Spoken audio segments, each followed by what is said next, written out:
है गाइस, इस लेक्चर में हम सर्कुलर अरेंजमेंट का और एक क्वेश्चन देखेंगे जहाँ पे ब्लड रिलेशन दी हुई है। ठीक है, सो ये सर्कुलर अरेंजमेंट ब्लड रिलेशन के साथ है। देखिए ABCDEFGH are sitting around the circular table facing centre. ठीक है, यहाँ पे कितने लोग हैं? 8 लोग दिए हैं।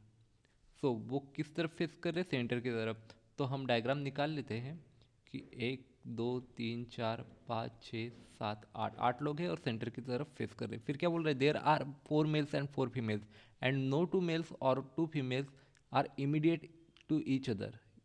मीन्स इसका मतलब क्या है कि मेल और फीमेल अल्टरनेटली बैठे हुए हैं। ठीक है, क्योंकि 2 मेल या फिर 2 फीमेल एक दूसरे के पास नहीं आ सकते। इसका ही मतलब क्या हुआ कि ये सब अल्टरनेट बैठे हुए हैं।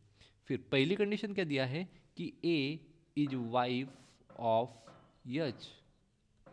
मीन्स यच हो गया मेल और ए हो गई फीमेल। ठीक है, फिर क्या बोला है कि A sits third left of ई।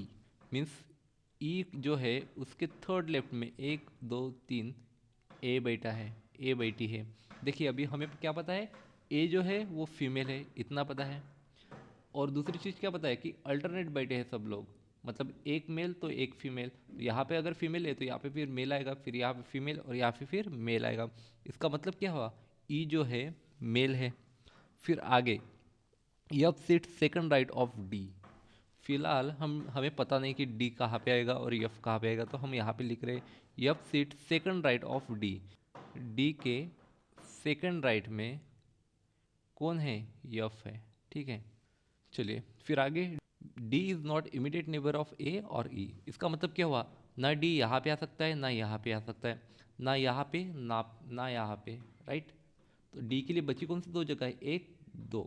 अगर मेरा डी यहाँ पे आता है तो यफ कहाँ पे आएगा? सेकंड राइट में है यफ, तो सेकंड राइट मतलब 1 2, मतलब यफ यहाँ पे आएगा। अब अगर मेरा डी यहाँ पे है तो सेकंड राइट कौन सा है? 1 2।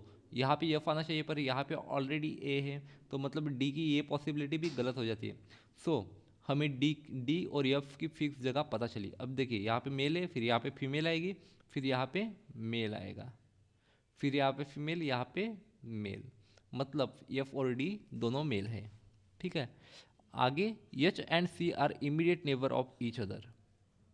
ठीक है, यहाँ पे एच हो सकता है या फिर सी हो सकता है, या वैसे ही यहाँ पे एच या फिर सी दोनों में से एक हो सकता है। दोनों की जगह जो है इंटरचेंज हो सकती है। आगे कह दिया है F is not immediate neighbour of his wife B.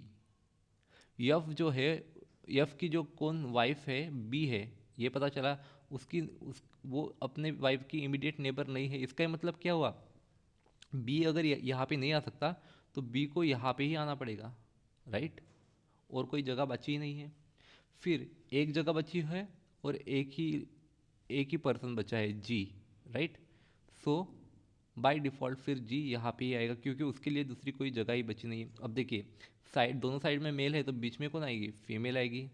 अब देखिए एच और सी की जगह पता तो नहीं है, पर हमें ये पता है कि यच जो है मेल है, यच जो है मेल है। और दूसरी चीज़ हमें क्या पता है कि एक मेल के साइड में एक फीमेल आ सकती है। मतलब अब देखिए इसके यहाँ पे अगर फीमेल है तो ऑब्वियसली यहाँ पे मेल आना ही है, मतलब ही यच आएगा क्योंकि यच मेल है। फिर इसका मतलब ही क्या हुआ? यहाँ पे सी आएगा और सी क्या है? सी क्या हो जाएगा? फीमेल हो जाएगा। सो हमें सबकी एग्जैक्ट पोजीशन पता चल गई है, राइट। सो ये तो ब्लड रिलेशन के साथ था, मगर इजी क्वेश्चन था, इजी लेवल का क्वेश्चन था। आप इसे 3 मिनट में आराम से सॉल्व कर सकते हैं। ठीक है।